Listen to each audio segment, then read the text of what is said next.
Telephone operator duties.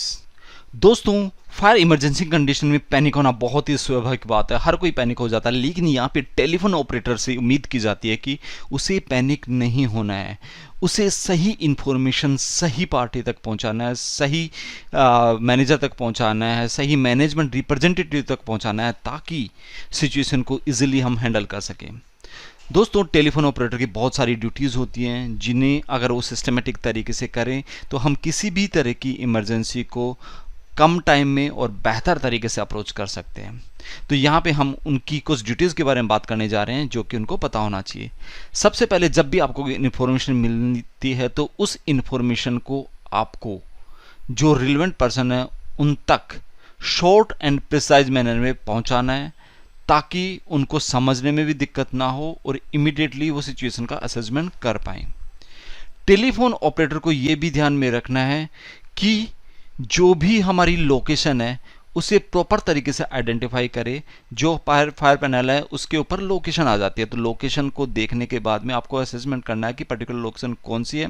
और जब communication कर रहे हैं तो कोड 1 है तो कोड 1 की इन्फॉर्मेशन रिलेवेंट पार्टीज को जानी चाहिए, और कोड 2 है तो कोड 2 की इन्फॉर्मेशन रिलेवेंट पार्टीज को जानी चाहिए। अदरवाइज अगर आप गलत कम्युनिकेट कर देंगे तो रिक्वायर्ड रेस्पॉन्स हमको नहीं मिल पाएंगे।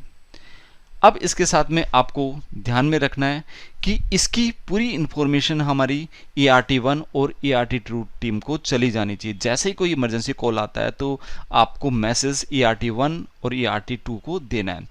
ERT1 is the first responder, जिसके अंदर हमारी सिक्योरिटी टीम शामिल है, सिक्योरिटी सुपरवाइजर होता है, ड्यूटी मैनेजर होता है, इलेक्ट्रिकल का शिफ्ट इंचार्ज होता है और हाउसकीपिंग टीम होती है। और जो ERT2 टीम है जिसमें कि सिक्योरिटी, हाउसकीपिंग और हमारी इंजीनियरिंग टीम रहती है, तो ये दूसरी टीम में होते हैं। तो आपको ध्यान में रखना है कि दोनों टीमों के पास में कोड 1 की इन्फॉर्मेशन जानी चाहिए, ताकि जो दूसरी टीम है, ERT2 टीम है, उसको भी पता रहे कि इमरजेंसी हो गई है और अब कभी भी कोड 2 हो सकता है, तो हमें उस पर्टिकुलर लोकेशन पे पहुंचना है। अब आपने उनको इन्फॉर्मेशन देने के बाद में अगर आपको कंफर्मेशन मिलता है कि ये कोड 2 हो गया, तो इमीडिएटली उस इंसिडेंट की सारी इन्फॉर्मेशन आपको सबसे पहले फायर सेफ्टी मैनेजर को बतानी है, रेजिडेंट मैनेजर को बतानी है, GM को बतानी है, उसके बाद में डायरेक्टर ऑफ इंजीनियर को बतानी है, डायरेक्टर ऑफ सिक्योरिटी को बतानी है, वीकेंड एग्जीक्यूटिव ऑन ड्यूटी जो भी है उनको बताना है, और डिवीजन हेड्स को बताना है, और डायरेक्टर ऑफ कम्युनिकेशन को बताना है। तो ये सारे के सारे जो मैनेजमेंट रिप्रेजेंटेटिव हैं उन तक इसकी इंफॉर्मेशन इमीडिएटली पहुंच जानी चाहिए। जैसे ही आपको कंफर्मेशन मिलता है GM के थ्रू या फिर ड्यूटी मैनेजर के थ्रू या ERT लीडर के थ्रू कि यस ये कोड 2 हो गया या 3 हो गया, और इस कंडीशन में इमीडिएटली हमें फायर डिपार्टमेंट की हेल्प चाहिए, तो इमीडिएटली आपको फायर डिपार्टमेंट को कम्युनिकेट करना है, जिनका नंबर है 101। और जो भी इंसिडेंट हो रहा है, जो भी इवेंट हो रहा है, उसकी पूरी इंफॉर्मेशन आपको जो आपकी एक्शन लॉगबुक है उसमें मेंशन करना है। जो भी यहाँ पे कम्युनिकेशन हो रहा है उसकी पूरी रेस्पॉन्सिबिलिटी वहाँ का जो सुपरवाइजर है उसको ले लेनी चाहिए, and take over all the situation, ताकि कोई भी इन्फॉर्मेशन छूटे नहीं और सिस्टमेटिक तरीके से आपकी लॉगबुक में मेंशन रहे। जब भी कभी इमरजेंसी होगी तो जो हमारे गेस्ट हैं उनके कॉल आना बड़ा ही स्वाभाविक है, ऑब्वियसली उनके कॉल आएंगे। तो ऐसी कंडीशन में अगर आपके पास कॉल आता है तो आपको उनको बताना है कि a small fire is reported at this dash dash dash location, और fire fighting team is now investigating and we will advise you of the situation as soon as possible. जैसे ही जो ERT लीडर है या duty manager है confirm करता है कि कोड 3 हो गया, तो इमीडिएटली हमें जो अनाउंसमेंट है उसकी तरफ फोकस करना है। तो ऑटोमेटिक अनाउंसमेंट भी हम कर सकते हैं, तो ऑल कॉल का सिग्नल होता है आपके फायर पैनल पे, तो वहाँ से आप कर सकते हैं। ये रेस्पॉन्सिबिलिटी हमने जो हमारा कंट्रोल रूम ऑपरेटर है उसको दी है, तो वो वहाँ से ऑल कॉल कर सकता है, तो ऑटोमेटिक अनाउंसमेंट स्टार्ट हो जाएगा।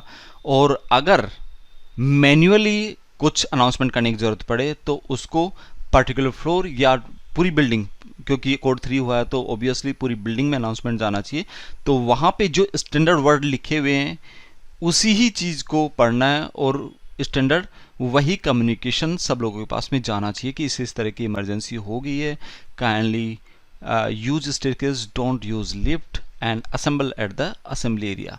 तो जो भी स्टैंडर्ड वर्ड वहाँ पे लिखे हैं उसको बार बार रिपीट करना है ताकि सब लोगों के पास इंफॉर्मेशन चली जाए। जैसे ही जनरल मैनेजर या सीनियर मैनेजर कंफर्म करता है कि ये क्राइसिस है, तो आपको इमीडिएटली क्राइसिस मैनेजमेंट टीम को इन्फॉर्म कर देना है, जो कि आप पैनिक बटन के थ्रू भी कर सकते हैं या फिर आपके पास FCS सिस्टम है या फिर व्हाट्सएप ग्रुप है, उसके थ्रू भी आप उनको इन्फॉर्म कर सकते हैं ताकि वो अपने अपने एरिया की रेस्पॉन्सिबिलिटी लीड कर सकें।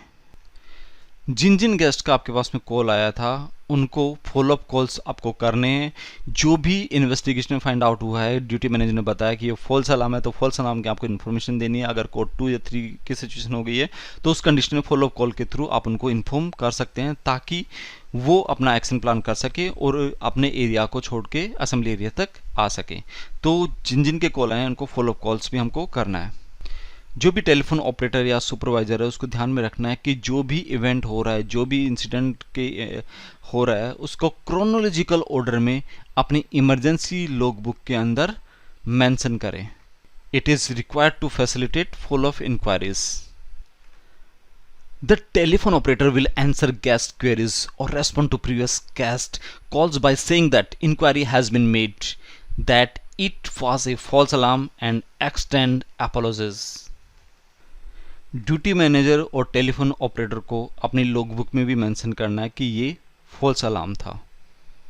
अगर ये कोड 2 या कोड 3 की सिचुएशन है और ड्यूटी मैनेजर को लगता है कि किस तरह की कैजुअलिटी हो गई है और एम्बुलेंस की ज़रूरत है, तो इमीडिएटली कंट्रोल रूम ऑपरेटर है उसको 102 पे कॉल करना है और एम्बुलेंस का अरेंजमेंट करना है।